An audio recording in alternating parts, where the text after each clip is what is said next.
still, will ya? Does this help? Yeah, thanks. Do you mean to tell me that you could have taken your hand out of that cuff at any time? No, not at any time. Only when it was funny. LJH crew, what's going on? Thank you once again for clicking on another edition of the Real LJH Productions. I was going back through some of my channels and realized that there's a lot of movies in my collection that I have not given a review on. I know I still have newer titles I gotta do, but I watched this the other day not too long ago, just randomly, and I was amazed by the 4K of it, as you saw in the clip. I'm talking about Roger Rabbit. Now, I bought in the 4K of Roger Rabbit quite some time ago before I even started the channel, and I watched it, but something made me want to watch it recently. I was scrolling through Disney Plus and I saw it, and so I went downstairs in the movie room or office, whatever I usually call it with you guys, and I grabbed my 4K because I wanted to watch it in 4K. Little fun fact about me, if I own the movie, I will not watch it on stream. I will come down and get it and watch it the way it's meant to be, because I always feel that 4K disc is way better than 4K stream. It just is. But, you know, all that aside, so I decided to watch Who Framed Roger Rabbit in 4K again, and I want to give my review on this because it's going to be interesting. So I did not own Who Framed Roger Rabbit on Blu-ray when it came out. I decided not to buy the Blu-ray. The only thing I ever was able to compare it to was the DVD,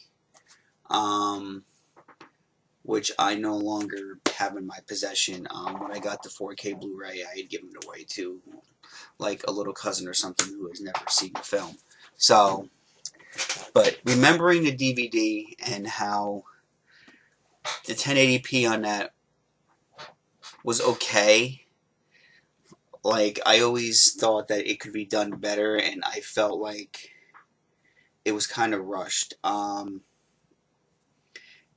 was when they were still focusing on making Roger Rabbit part of Touchstone Pictures. Like, it wasn't under the Disney label, and I felt like it didn't get the love that it should have on a DVD release compared to the VHS. Moving forward, watching the 4K from when I first watched it and then rewatching it recently, the 4K on Who Framed Roger brings out a lot. It also takes away a lot, if that makes sense.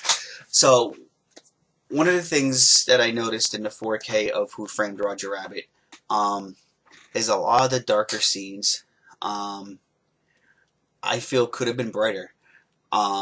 For something that has You've got frickin' mail. HDR10 and everything else that it has, I felt that it could have been done brighter. I felt like it could have they could have added more to the darker scenes and, you know, lighten them up a little bit so you can kind of see what's going on.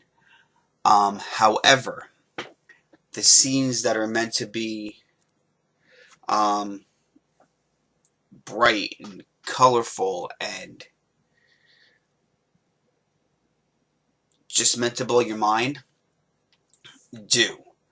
Roger Rabbit was one of the very first it wasn't the first full-length cartoon to add people and cartoons together. There was always clips in the past, and you know how they did it with like Mary Poppins and stuff like that. So it's not the first of its kind to do animation with humans. But it put it on the map. And the thing about Roger Rabbit is it showed how far we've come with special effects and visual effects, and even like the early stages of CGI. I mean, this movie came out in 1988, so there was very little CGI put into this movie, if any at all. A lot of it was practical effects, and then adding the cartoon characters later through animation. And basically, Bob Hokus, who played Eddie Valiant in the movie, most of the time while filming, he was talking to nothing. And, you know, he even at one point in an interview, I believe it's on the Blu-ray, for a while said that he honestly thought he was going crazy talking to all these animated fake objects, and he just had to recuperate after a while, and it happened to some of the other cast members as well. But going back to what I was saying, there's times where the 4K in this movie really shine, especially when like he's driving through Toontown, and the minute Toontown comes up, how bright and incredible it is, and it just looks stunning. There's something about animation in 4K that makes 4K really pop. And especially with the HDR10 and Dolby Vision, it made it look even more incredible. But then I'm going back to what I said previously, the whole scene with him driving through with the inside the tunnel. That's a very dark scene, and it could have been brightened up a little bit more, I think, in some scenes, especially that. But this movie's a lot of fun, and you know, going back and you rewatching it, you know, Who Framed Roger Rabbit is one of those classics that can be watched over and over again, and I believe somebody notices something different like every time they watch it. Like, you don't realize how much Disney spent on this film, licensing out other cartoons to be involved in Toontown, like Warner Brothers.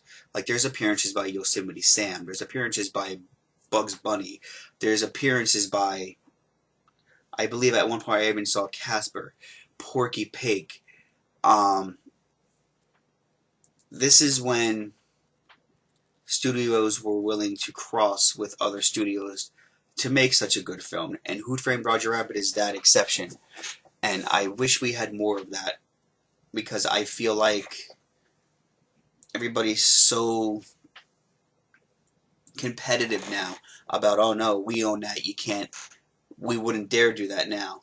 And one of the best scenes in Who Framed Roger Rabbit, at least in my opinion, and you know, even on that, when you first see Jessica Rabbit appear on the stage, the 4K with the sparkles really popped her dress. Like, it was wow.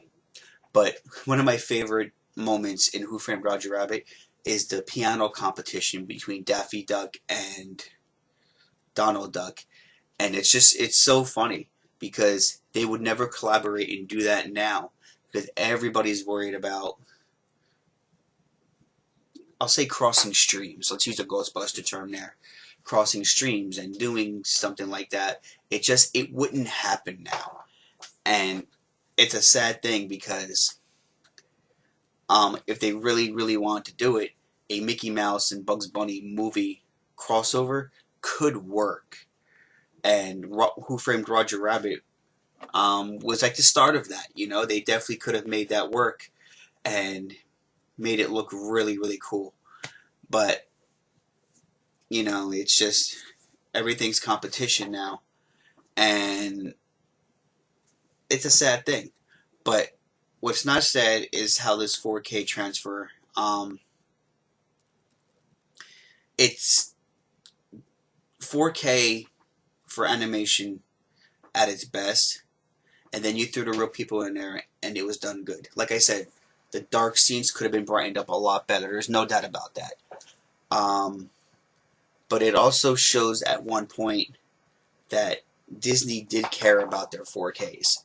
Who Framed Roger Rabbit is a pride example of when Disney actually cared to do their 4K transfers. And you know, they're kind of getting back into it a little bit. They're releasing some stuff in 4K. We know we'll get certain things in 4K going forward. We know that they have that deal with Sony Pictures where they'll pick some titles to release in 4K to get the 20th Century Fox and some of Disney library out there. But Roger Rabbit is an example of Disney caring about their 4K. And I think it was done really well. And I'm going to show you guys a couple of things on it actually right now. So there's the cover for Who Framed Roger Rabbit.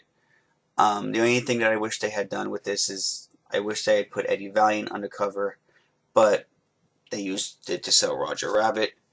And there's the back. We'll open it up, and it's pretty much the same thing. And as we open it, the 4K version has Eddie Valiant printed on it. I think that would have been a better cover on the front, in my opinion. But they went with Jessica and Roger, which is okay. And then there's the Blu-ray. And yeah, this movie does have Dolby Vision. It has Dolby Atmos, and it has HDR10. And it was a good transfer, in my opinion. Like I said, some pet peeves with the dark scenes, but nothing to really complain about. So do I recommend buying Who Framed Roger Rabbit in 4K if you haven't already? Absolutely. If you're a fan of Who Framed Roger Rabbit, if you're a fan of upgrading, or even your first time putting your collection, the 4K version is definitely worth it. It is still out there. I'm not exactly sure how much it exactly is, but it is out there. You can find it on Amazon. I think the cheapest I've seen it go for was like $19.96. So it's affordable. And I give my 4K review of Who Framed Roger Rabbit a solid A-. I'll go. Because like I said, you know, the scenes that are darker could be brighter. And yeah, I just wanted to share my review on Who Framed Roger Rabbit and, you know, talk about some older films every now and then. I do like to try to do that. I do have a few other movies to review. Look forward to the Abigail review. I will be working on that soon. I will be working on my Jaws 2 4K review, as well as the Scorpion King. But with that being said, guys, it does wrap up another video, and I hope you guys enjoyed this video. If you have, give it a massive thumbs up. Hit those notification bells so you know when I post a new video. Comment down below your favorite Who Framed Roger Rabbit scene, or even your favorite Who Framed Roger Rabbit short. Mine happens to be Roller Coaster Rabbit, but you know, let's start a conversation. Tell me what you think.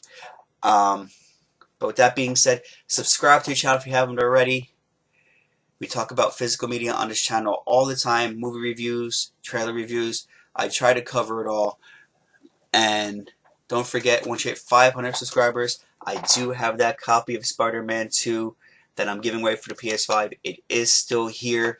I can't wait to do that. And thank you all for all the support, always. And thank you for clicking on this one. And as they say in the movies, cue the lights.